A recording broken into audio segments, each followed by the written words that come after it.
Hey guys, in today's video I'm taking a look at OBS, so we're gonna download it. So in Google, just type in OBS, that should take you here. It's your first option. Then you're gonna see this. So from here, just click on Mac, and then you're gonna get these two. Intel, our older computers. Nowadays, most likely you have an M1, M2, and 3 computer, so go on, and that's what this means, by the way, and choose that. Then it's gonna start downloading. So right on top of here, you're gonna see it download. There we go.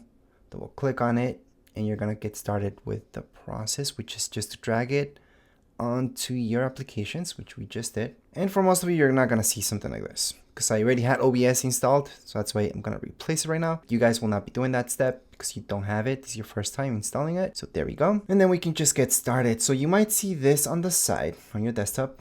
All you guys have to do is right click on it, eject to get away from that. And then you're gonna go right into Finder applications, and you should see it there.